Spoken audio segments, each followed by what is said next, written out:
Hi friends, నా పేరు నాని ప్రభాకర్. మీరు చూస్తున్నారు టెక్లాజిక్ ఛానల్. ఫ్రెండ్స్, ఈ రోజు వచ్చేసరికి మనకి మొబైల్ కంపెనీలు మార్కెట్ని అంచనా వేయడంలో చేసే మిస్టేక్స్ గురించి అయితే మనం మాట్లాడుకుందాం. సో చాలా వరకు చాలా కంపెనీలు ఇప్పుడు వస్తున్నాయి, సబ్ బ్రాండ్లు కూడా తీసుకొస్తున్నాయి. బట్ వచ్చేసరికి మార్కెట్ని అంచనా వేసే విషయంలో, పబ్లిక్ పల్స్ని తెలుసుకునే విషయంలోనూ వీళ్ళైతే కొంచెం మిస్టేక్స్ అయితే చేస్తున్నారు. అవేంటనేది ఈ రోజు మనం ఈ వీడియోల ద్వారా అయితే తెలుసుకుందాం. సో ముందుకు వచ్చేసరికి మనం పాత మొబైల్స్లోకి అయితే వెళ్ళిపోతాం. గతంలో కనుక చూసుకుంటే మనకి కీప్యాడ్ మొబైల్స్ అయితే ఉండే. అప్పుడు వచ్చేసరికి జనాలకి ఓన్లీ మొబైల్ అంటే ఏవైతే కమ్యూనికేషన్ ఉందో, సో కమ్యూనికేషన్ పర్పస్ మనకి మొబైల్స్ అయితే వాడేవాళ్ళు. రాను రాను ఆ మొబైల్ అనేవి మనకి స్మార్ట్ మొబైల్ కింద ఎప్పుడైతే మారినాయో అప్పుడు ఎంటర్టైన్మెంట్ కింద అయితే చేంజ్ అయిపోయినాయి. ఆ తర్వాత జనాల్లో కొత్త కొత్త ఆలోచనలు, ఆ ఆలోచనలు తగ్గట్టుగా యాప్స్, ఆ యాప్స్కి తగ్గట్టుగా మొబైల్ డిజైన్స్, సో ఈ విధంగా మారుకుంటూ అయితే వచ్చింది అనమాట. సో ఫస్ట్లో కనుక చూసుకుంటే అప్పుడు టచ్ స్క్రీన్కి వచ్చిన కొత్తలో కనుక చూసుకుంటే మనకి దాంతోపాటు ఒక స్టైలిష్ అయితే ఇచ్చేవాళ్ళు. సో మనం పాయింట్ ఉండేది దానికి. సో పాయింట్తో టచ్ చేస్తేనే అక్కడైతే టచ్ అయ్యేది, తంబుతో టచ్ చేస్తే టచ్ అయ్యేది కాదు. లేదంటే మనం నెయిల్స్తో టచ్ చేస్తే అవి యాప్స్ అనేవి ఓపెన్ అయ్యాయి. విండోస్ తీసుకొచ్చింది, తర్వాత చాలా కంపెనీలు అయితే ఆ విధంగా తెచ్చినాయి.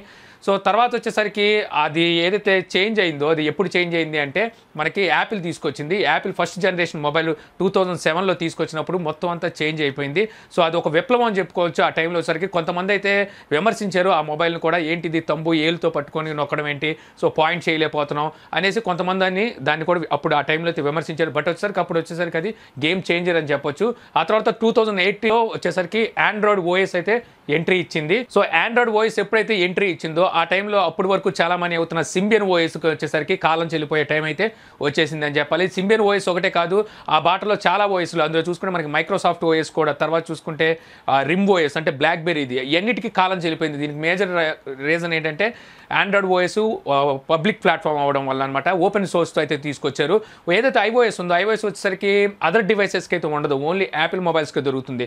అందువల్ల యాపిల్ ఇప్పటికీ మనకి మార్కెట్లో చూసుకుంటే అంతంత ప్రైస్ ఉంటుంది. ఇంకోటి వచ్చేసరికి అది ఒక యూనిక్ పీస్ అని చెప్పుకోవాలి. అది ఆ ఓఎస్ ఆ డివైస్ ఒకటే వస్తుంది అనమాట. బట్ వచ్చేసరికి ఆండ్రాయిడ్ అలా కాదు, ఎన్ని అయితే కంపెనీలు ఉన్నాయో అన్ని కంపెనీలతో పార్ట్నర్షిప్ కలిసి ఏ కంపెనీ, కొత్త కంపెనీ కావచ్చు, పాత కంపెనీ కావచ్చు, ఇది అది అని లేదు, ప్రతి కంపెనీకి వీళ్ళు వచ్చేసరికి ఓఎస్ని అయితే సప్లై చేసేసారు. సో అందువల్ల మనకి ఆండ్రాయిడ్ మొబైల్స్ అనేవి చీప్గా దొరుకుతుంటాయి. అలాగే వచ్చేసరికి ఏ బ్రాండ్లో చూసినా సరే మనకి ఆండ్రాయిడ్ మొబైల్స్ అయితే కనిపిస్తూ ఉంటాయి. సో ఈ విధంగా మనకి గేమ్ చేంజ్ చేసిన దాంట్లో ఈ రెండు ఓఎస్లు మేజర్గా ప్రధానంగా చెప్పుకోవాల్సింది.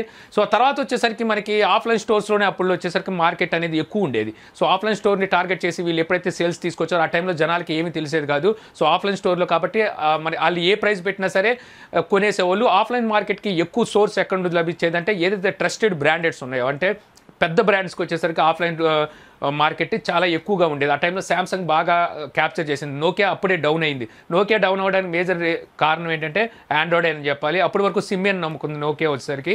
ఎప్పుడైతే ఆండ్రాయిడ్ వచ్చిందో చాలా కంపెనీలు ఆండ్రాయిడ్ బాట పట్టినాయి. బట్ వచ్చేసరికి నోకియా ఆండ్రాయిడ్ బాట పట్టకుండా మైక్రోసాఫ్ట్ నమ్ముకుంది. ఆ టైంలో పూర్తిగా పతనం అయిపోయింది ఆ క్షణంలో. సో ఆ టైంలోనే మనకి శాంసంగ్ వచ్చేసరికి ఆఫ్లైన్ స్టోర్లో పుంజుకోవడానికి మేజర్ రీజన్ వచ్చేసరికి ఆండ్రాయిడ్ ఓఎస్ అనమాట. సో ఆండ్రాయిడ్ ఓఎస్తో వచ్చేసరికి శాంసంగ్ చాలా సక్సెస్ అయింది. మధ్యలో వీళ్ళు బడా ఓఎస్ అని, వేవ్ ఓఎస్ అని కొన్ని తీసుకొచ్చారనుకోండి.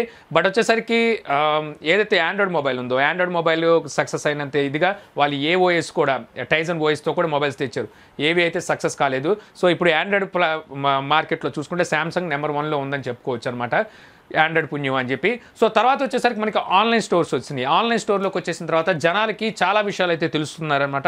ఎలాగంటే మనకి స్టోరేజ్ అంటే ఏంటి, ర్యామ్ అంటే ఏంటి, ప్రాసెసర్ అంటే ఏంటి, జీపీయూ అంటే ఏంటి, సో వీటి మీద ఒక్కొక్కరికి ఒక్కొక్క అంచనా అయితే, అంటే అవగాహన అయితే వస్తూ ఉంది. ఆ తర్వాత కెమెరాస్ మీద అవగాహన, అలాగే ఫింగర్ ప్రింట్స్ మీద, సో అలాగే మనకి ఫేస్ అన్లాక్, ఇలాగ కొత్త కొత్త ఫీచర్స్ వచ్చే కొద్దీ జనాలు దాని మీద ఇంట్రెస్ట్ చూపించే కొద్దీ ఆన్లైన్ మార్కెట్కి చాలా దగ్గర అయితే అవుతూ వచ్చారు. సో ఆన్లైన్ మార్కెట్లో చూసుకుంటే ఆఫ్లైన్ స్టోర్తో కంపేర్ చేసుకొని ఆన్లైన్ స్టోర్ కనుక చూసుకున్నట్టయితే మనకి ఆన్లైన్ స్టోర్లో ఇంకా తక్కువకైతే మొబైల్స్ దొరుకుతూ ఉంటాయి ఆఫ్లైన్ స్టోర్తో కంపేర్ చేస్తే. సో ఇప్పుడు ఆన్లైన్లోకి వచ్చేసరికి ఇప్పుడు గేమ్ చేంజర్ ఏమైనా ఉంది అప్పుడు వరకు నడుస్తున్న దాంట్లో కనుక చూసుకున్నట్టయితే ఫస్ట్ మొబైల్ కింద మనం చెప్పుకోవాల్సింది OnePlus అనమాట. OnePlus అప్పుడు వరకు ఉన్న ఏవైతే మొబైల్స్ ఉన్నాయో వాటన్నిటికీ పోటీ ఇస్తూ ఫస్ట్ జనరేషన్ మొబైల్ని అయితే తీసుకొచ్చింది OnePlus 1. సో అప్పుడు కనుక చూసుకుంటే దాంట్లో వాడిన ప్రాసెసర్ కానివ్వండి, లేకపోతే దాని బిల్ క్వాలిటీ కానివ్వండి, డిస్ప్లే కానివ్వండి, అన్నీ చూసుకుంటే వాళ్ళు తెచ్చిన ప్రైస్తో కంపేర్ చేసుకొని చూసుకుంటే అప్పటి వరకు ఉన్న ఫోన్స్ అన్నింటినీ కొట్టే రకంగా అయితే వీళ్ళు తీసుకొచ్చారు. అది పెద్ద స్టెప్ అని చెప్పుకోవాలి. అప్పుడే ఆన్లైన్లో విప్లవం అయితే స్టార్ట్ అయింది. ఆ తర్వాత షౌమీ అయితే ఎంటర్ అయింది. షౌమీ రెడ్మీ సిరీస్ని, ఎంఐ సిరీస్ని అయితే మన ఇండియాలో లాంచ్ చేసింది. ఎంఐ సిరీస్ అంత సక్సెస్ కాకపోయినా రెడ్మీ సిరీస్ వచ్చేసరికి రెడ్మీ నోట్ 3 అనుకుంటా, నోట్ 3, నోట్ 4 నుంచి అయితే మళ్ళీ ఊపందుకుంది. అక్కడ నుంచి వీళ్ళు కూడా గేమ్ చేంజర్ అయ్యారు. ఏదైతే బడ్జెట్ మొబైల్స్ ఉన్నాయో బడ్జెట్ మొబైల్స్ వచ్చేసరికి వీళ్ళు ఒక ట్రెండ్ అయితే సెట్ చేశారని చెప్పొచ్చు. ఆ టైంలో వచ్చేసరికి మళ్ళీ గేమ్ చేంజర్ తర్వాత చెప్పుకోవాల్సింది ఏంటంటే రియల్మీ అనమాట. ఒప్పో సబ్ బ్రాండ్ ఇది. సో రియల్మీ కూడా వచ్చేసరికి ఎంట్రీగానే రావడమే మార్కెట్ని క్యాప్చర్ చేసింది. అంటే మేజర్గా వీళ్ళంతా చేసింది ఏంటి అంటే పబ్లిక్ పల్స్కి తగ్గట్టుగా వీళ్ళు మొబైల్ డిజైన్ చేశారు. అంటే మొబైల్లో ఏ ప్రాసెసర్ కావాలి, ఏ డిస్ప్లే ఉంటే చూస్తారు, ఏ కెమెరా ఉండాలి, ఇవన్నీ పబ్లిక్ పల్స్కి తగ్గట్టుగా వీళ్ళు తయారు చేసుకొని మార్కెట్ పొజిషన్ చూసుకొని మార్కెట్లో ఇప్పుడు ఈ మొబైల్ని మనం లాంచ్ చేస్తే ఎంత తొందరగా మూవ్ అవ్వాలంటే ఏం చేయాలనేది వీళ్ళు పబ్లిక్ పల్స్ని మార్కెట్ పొజిషన్ని తెలుసుకొని దాని తగ్గట్టుగా వీళ్ళు మార్కెట్లోకి అయితే ఈ మొబైల్స్ని లాంచ్ చేశారు. అది మేజర్గా ఈ అన్నిటికీ సక్సెస్ కారణం అని చెప్పాలన్నమాట. ఎప్పుడైతే రియల్మీ తీసుకొచ్చిందో మళ్ళీ అక్కడ నుంచి మనం చూసుకోవచ్చు. తర్వాత యాసూస్ కూడా తీసుకొచ్చింది అనుకోండి, max pro M1, M2. So ఈ విధంగా వీళ్ళైతే తీసుకుంటూ వచ్చారు. ఇప్పుడు ఆ మిగిలిన కంపెనీలు కూడా ఇప్పుడు కనుక చూసుకుంటే వివో, ఒప్పో ఒకప్పుడు ఆకాశం ఎక్కువ కూర్చుంటే ఇవి కూడా ఇప్పుడైతే తగ్గుకుంటూ వచ్చినాయి. ఈ మధ్యలో కనుక చూసుకున్నట్టయితే మనకి OnePlus వచ్చేసరికి దాటిపోతుంది. సో స్టార్టింగ్ అప్పుడు ఏ ప్రైస్లో ఉండేది, సో తర్వాత వచ్చేసరికి ఇప్పుడు మనకి 35,000 పైనే వెళ్ళిపోయింది ఇప్పుడు మొబైల్ వచ్చేసరికి. ఈ టైంలోనే మళ్ళీ పోకో వచ్చిందనమాట. పోకో F1 మళ్ళీ గేమ్ చేంజర్ అని చెప్పొచ్చు.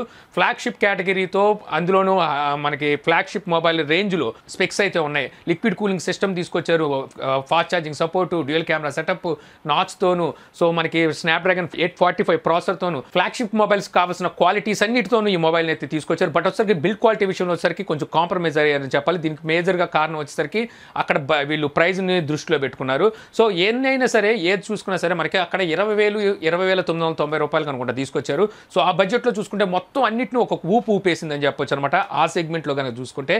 సో ఈ విధంగా వచ్చేసరికి వీళ్ళు పబ్లిక్ పల్స్ని అలాగే మార్కెట్లో వాల్యూని చూసుకొని దాని తగ్గట్టుకి వీళ్ళు మొబైల్స్ తీసుకొస్తున్నారు కాబట్టి వీళ్ళు సక్సెస్ అయ్యారని చెప్పుకోవాలి. ఇప్పుడు చూసుకుంటే మనకి సక్సెస్ కాకుండా ఏడుస్తున్న వాళ్ళు కొంతమంది ఉన్నారు. అందులో మొదటగా చూసుకుంటే మోటరోలా, తన మార్కెట్ చాలా మంచి మార్కెట్, అలాంటి మార్కెట్ని వీళ్ళు చేతులారా చెడగొట్టుకుంటుందని చెప్పేసి మోటరోలా అనేది అనొచ్చు. వాళ్ళు తీసుకొచ్చే ప్రైజెస్కి స్పెక్స్కి సంబంధం ఉంది. అందులో చూసుకుంటే మళ్ళీ మనకి బ్లాక్బెర్రీ మార్కెట్ బాగుంటుంది, బిల్డ్ క్వాలిటీ బాగుంటుంది, మంచి క్వాలిటీ ఉన్న మొబైల్స్ తీసుకొస్తారు. బట్ ఒకసారికి స్పెక్స్ పరంగా చూసుకుంటే వాళ్ళు ఏదైతే బడ్జెట్ మొబైల్ స్పెక్స్ ఉంటాయో అవి తీసుకొచ్చి వీళ్ళు హైర్ ఎండ్ మొబైల్స్ ప్రైజెస్ అయితే పెడుతుంటారు. సో ఇది వీళ్ళు చేసే పొరపాటు అనమాట. అంటే వీళ్ళు వచ్చేసరికి బ్రాండ్ని చూపించి డబ్బులు దోచుకోవాలని చూస్తుంటారు. సో అలాగే చూసుకుంటే మనకి వివో కానీ ఒప్పో కానీ ఒకప్పుడు చూసుకుంటే బాగా పిచ్చి స్పెక్స్తో తీసుకొచ్చి ప్రైజెస్ ఎక్కువ పెట్టేది. వీళ్ళు వచ్చేసరికి సెల్ఫీ కెమెరాని బేస్ చేసుకొని ఎవరైతే ఆఫ్లైన్ స్టోర్లో అంటే ఎవరైతే ఆఫ్లైన్ కస్టమర్స్ ఉంటారో వీళ్ళని టార్గెట్ చేసుకుంటూ వచ్చిందనమాట. సో ఇప్పుడు వచ్చేసరికి వీళ్ళు కూడా ఆన్లైన్లో పద్ధతులు ఏంటో తెలిసి వీళ్ళు కూడా ఇప్పుడు కొంచెం తగ్గించుకుంటూ వస్తున్నారు అనుకోండి. ఇంకా తగ్గాల్సిన సిచ్యువేషన్ అయితే ఇంకా ఉంది. ఇక అలాగే చూసుకుంటే లెనోవో మార్కెట్ కూడా మన ఇండియాలో బాగానే ఉంది. బట్ వచ్చేసరికి వీళ్ళు ఇండియాలోకి పిచ్చి ఫోన్లు తీసుకొస్తున్నారు. చైనాలో చూసుకుంటే చాలా మంచి స్పెక్స్తో షౌమీకి గట్టి పోటీ ఇచ్చే రేంజ్లో వాళ్ళు అక్కడ ఒక మొబైల్స్ కూడా తీసుకొస్తున్నారు. అలాగే మనకి మైజూ చూసుకుందాం. మైజూ వచ్చేసరికి చైనాలో మంచి స్పెక్స్తో తీసుకొస్తుంది. మన ఇండియాలోకి రీసెంట్గా తీసుకొచ్చింది, ప్రయోజనం లేదు, ఎటువంటి ప్రయోజనం లేదనమాట. అలాగే మనకి రోగ్ మన ఇండియాలో ఒక మొబైల్ని అయితే లాంచ్ చేసింది, గేమింగ్ మొబైల్ 70,000 ఎంత పెట్టారు. గేమింగ్ మొబైల్కి అంత ప్రైజు ఇండియన్స్ ఖర్చు పెట్టే రేంజ్ కాదు. అసలు గేమింగ్ మొబైల్ ఎవరు వాడతారు? టీనేజర్స్, యంగేజ్ వాళ్ళు, వీళ్ళు ఎక్కువ వాడతారు. వాళ్ళ దగ్గర అంతంత డబ్బులు ఉండవు. వాళ్ళని దృష్టిలో పెట్టుకొని వీళ్ళు ఆ మొబైల్స్ని అయితే తీసుకురావాలన్నమాట. ఇప్పుడు సపోజ్ పోకో F1 ఉంది, అది గేమింగ్ మొబైల్ కిందే వస్తుంది. ఎందుకంటే అందులో మనకి లిక్విడ్ కూలింగ్ సిస్టమ్ కూడా ఉంది, స్నాప్డ్రాగన్ 845 ప్రాసెసర్ ఉంది. సో ఇవన్నీ చూసుకుంటే మనకి 20,000 రూపాయల ప్యాకేజ్లో దొరుకుతున్నాయి. సో ఇలాంటిది మనం మార్కెట్ని అంచనా వేసుకొని పబ్లిక్ పల్స్ తెలుసుకొని దాని తగ్గట్టుగా మొబైల్స్ తీసుకొస్తే మాత్రం ఖచ్చితంగా ఏ కంపెనీ అనేది సక్సెస్ అవుతుంది. సో ఇప్పుడు వచ్చేసరికి వివో ఐక్యూ అని చెప్పేసి ఒక సబ్ బ్రాండ్ని తీసుకొచ్చింది. చైనాలో నిన్న ఆ మొబైల్ కూడా లాంచ్ చేసింది అనుకోండి. సో అది వచ్చేసరికి దగ్గర చైనాలో 32,000 రూపాయల మొబైల్ ప్రైస్ అయితే పెట్టింది. సో నిన్న నేను టెక్ న్యూస్లో కూడా చెప్పాను, పర్వాలేదు మంచి ప్రైస్లో తీసుకొచ్చింది అన్నాను. సూపర్ ప్రైజ్, అద్భుతమైన ప్రైజ్ అని చెప్పి నేను అక్కడ చెప్పలేదు. సో ఎందుకు చెప్పలేదు అంటే ఐక్యూ అనేది ఒక సబ్ బ్రాండ్, అంటే కొత్త కంపెనీ. ఒక కొత్త కంపెనీతో కనుక మొబైల్ తీసుకొస్తుంటే సపోజ్ అదే ప్రైస్లో OnePlus తీసుకొచ్చినా ఇంకెవరు తెచ్చినా అద్భుతమైన ప్రైజు సూపర్ అని మనం కితాబ్ ఇవ్వచ్చు. బట్ అసలుకి సబ్ బ్రాండ్ ఒక కొత్త కంపెనీ మార్కెట్లోకి ఎంటర్ అవుతుంది అంటే ఆ సెగ్మెంట్లో చూసుకుంటే అన్నిటినీ ఏదైతే కంపెనీలు ఉన్నాయో ఆ కంపెనీలన్నీ ఆ ప్రైస్కి ఇవ్వాలంటే భయపడాలన్నమాట. భయపడే ప్రైస్లో తీసుకొస్తే అది కొత్త కంపెనీకి సక్సెస్ అవుతుంది. వీళ్ళు తెచ్చింది 32,000 రూపాయలు తెచ్చారు. ఖచ్చితంగా 32,000 పెద్ద లెక్కేం కాదు. లెనోవో ఈజీగా కొట్టేస్తారు. లెనోవో Z6 వస్తుంది. లెనోవో Z6లో వీళ్ళు 2 వేరియంట్లు తీసుకొస్తున్నారు. 4G వేరియంట్, ఇంకోటిసరికి 5G వేరియంట్ అనేది మనకి రూమర్స్ అయితే ఉన్నాయి. సో 4G వేరియంట్ వచ్చేసరికి వీళ్ళు 35 లోపే, అంటే దగ్గర 30,000 34,000 రూపాయలు తీసుకొస్తారని ఒక రూమర్స్ అయితే ఉన్నాయి. ఏదైతే 5G వేరియంట్ ఉందో ఇది 40,000 లోపే తీసుకొస్తారని చెప్పి ఒక రూమర్స్ అయితే ఉన్నాయి. దీని మేజర్ కారణం ఏంటంటే షావమీ వచ్చేసరికి అక్కడ MI3లో 5G వేరియంట్ తెచ్చింది. 46,000 ఎంతో పెట్టింది అక్కడ. సో షావమీకి గట్టి పోటీ ఇచ్చేది లెనోవో అనే అక్కడ. సో చాలా వరకు చూసుకుంటే వీళ్ళు తెచ్చి మంచి మంచి స్పెక్స్తో తీసుకొచ్చి పోటీ ఇస్తున్నారు. సో ఈ టైంలో IQ తీసుకొచ్చిన ఏదైతే ఈ ప్రైస్ ఉందో ఈ ప్రైస్ అయితే కిల్లర్ ప్రైస్ అయితే కాదు. నా దృష్టిలో వచ్చేసరికి కిల్లర్ ప్రైస్ కాదు. ఎందుకంటే సబ్ బ్రాండ్ కొత్త కంపెనీ తీసుకొచ్చినప్పుడు 26,000 రూపాయల ప్రైస్ కనుక పెడితే ఎవరైనా దాన్ని టచ్ చేయాలంటే అల్లాడిపోవాలన్నమాట. అంటే మళ్ళీ అది టచ్ చేయడానికి సాహసం చేయకూడదు. సో పోకో F1 చేసింది అదే. పోకో బ్రాండ్ మనకి ఇండియాలో చేసింది అదే. పోకో F1 వచ్చిన తర్వాత స్నాప్డ్రాగన్ 845 ప్రాసెసర్తో అదే ప్రైస్లో మళ్ళీ తీసుకురావడానికి ఏ కంపెనీకి సాహసం చేయలేకపోయినాయి. అలాంటి సాహసం చేయలేకపోయిన పనులు చేస్తేనే సబ్ బ్రాండ్ అనేది సక్సెస్ అవుతుంది. ఏ కొత్త కంపెనీ వచ్చినా సక్సెస్ అవుతుంది. ఇది నా అభిప్రాయం అనమాట. సో ఇంకా చాలా మ్యాటర్ ఉంది, బట్ ఒకసారికి వీడియో లెంత్ ఎక్కువైపోతూ ఉంటుంది అనమాట ఇలా మాట్లాడుకుంటూ పోతే. సో ఈ వీడియో మీకు నచ్చింది అనుకుంటున్నాను. వీడియో కనుక నచ్చితే లైక్ చేసి షేర్ చేయగలరు. అలా యూట్యూబ్లో మా ఛానల్ని సబ్స్క్రైబ్ చేయకపోతే కింద మన ఛానల్ ఐకాన్ ఉంటుంది. సో దాని మీద క్లిక్ చేసి సబ్స్క్రైబ్ చేయగలరు. అలా మీ సలహా సందేహాలు ఉంటే కింద కామెంట్ బాక్స్లో చెప్పగలరు. Thank you for watching. జై హింద్.